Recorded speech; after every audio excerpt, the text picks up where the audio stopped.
নমস্কার বন্ধুরা, RP village স্টোরির পক্ষ থেকে সকলকে জানাই অনেক স্বাগত। আজকে চলে এসেছি আবার আরেকটি নতুন রেসিপি নিয়ে। আজকে একটা দারুণ সুন্দর রেসিপি করব, তার জন্য লাগবে কলা পাতা।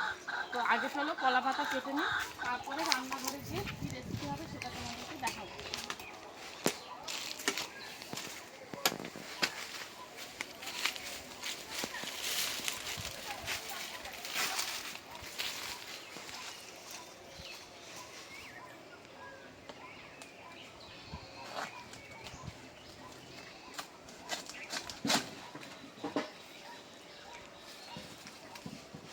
কলা পাতা কেটে নিয়েছি, চলো এবার যাই রান্নাঘরে।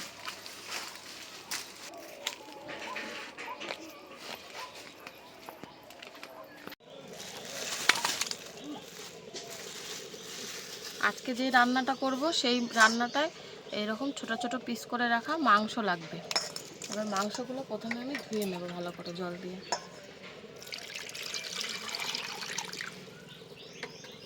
জল দেবো,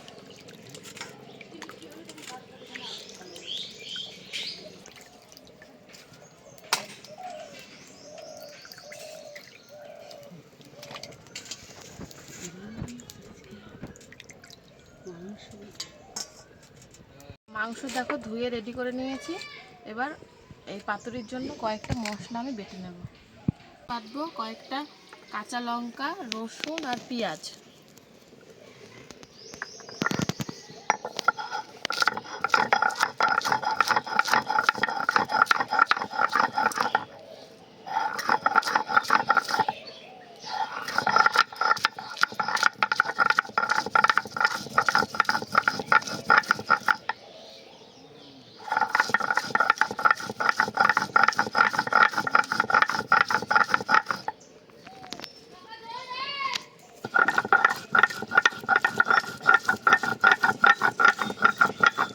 এর সাথে বেটে নেব 1 চামচ মতো কালো সর্ষে।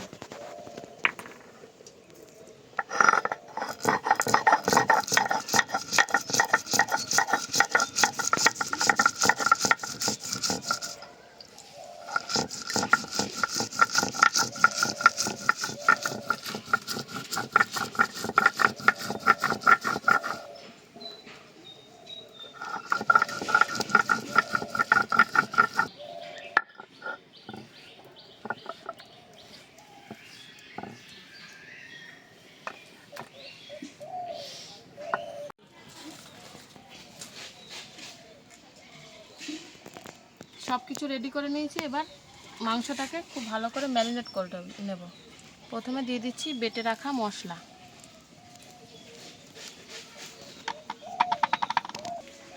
দিচ্ছি পরিমাণ মতো নুন, হলুদ গুঁড়ো, আছে জিরে আর ধনে গুঁড়ো, লঙ্কা গুঁড়ো, দিয়ে দিচ্ছি অল্প পরিমাণে ধনেপাতা কুচি,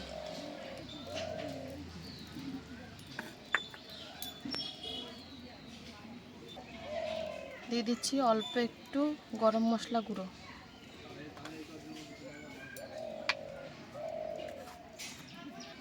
দিয়ে দিচ্ছি খানিকটা ঘি, আর সবশেষে দিয়ে দিচ্ছি সর্ষের তেল। এবার খুব ভালো করে এটাকে মেখে নেব।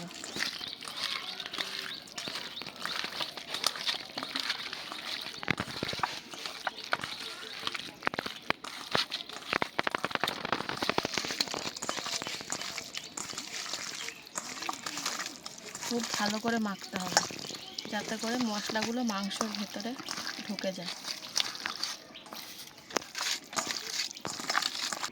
সবশেষে দিয়ে দিচ্ছি একটুখানি কস্তুরি মেথি।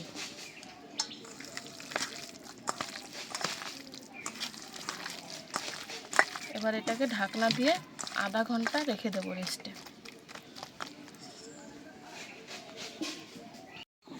সব কিছু আধা ঘন্টা ম্যারিনেট করে নিয়েছি। আর এই দেখো, তখন যে কলা পাতাটা নিয়ে আসলাম সেই কলা পাতাটাকে এবার ভালো করে ধুয়ে নিয়েছি। এবার কেটে নেব।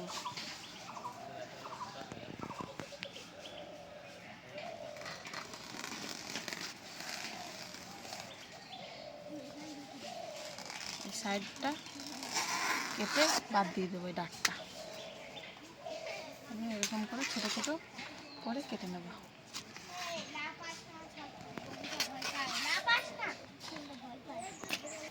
এ দেখো কড়াইটা প্রথমে উনুনের ওপর বসিয়ে নিয়েছি, এবার দিয়ে দিচ্ছি কলা পাতা। একে একে কলা পাতাগুলো দিয়ে সাজিয়ে নেব। এই রান্নাটা তোমরা বাড়িতে অবশ্যই একবার ট্রাই করবে, দেখবে ভালোই লাগবে খেতে। দেখো এভাবে সুন্দর করে আগে সাজিয়ে নিচ্ছি।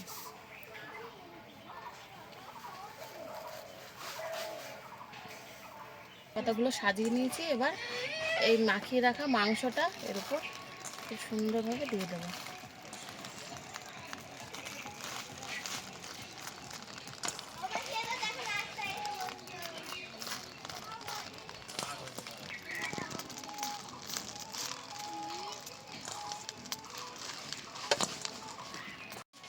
এবার ওই গামলা ধোয়া জলটা এর ওপর দিয়ে অল্প একটু দিয়ে দেবো। এবার এই কলা পাতাটা ওপর থেকে এরকম করে দিয়ে এই ঢাকনাটা দিয়ে ঢাকা দিয়ে হালকা আছে এই রান্নাটা করতে হবে।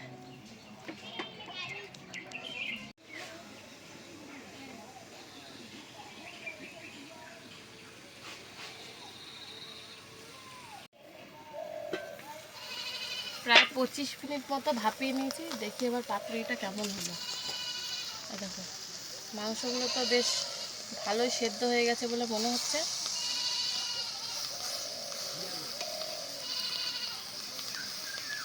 সেদ্ধ হয়ে গেছে, এবার নামিয়ে নেব এটাকে।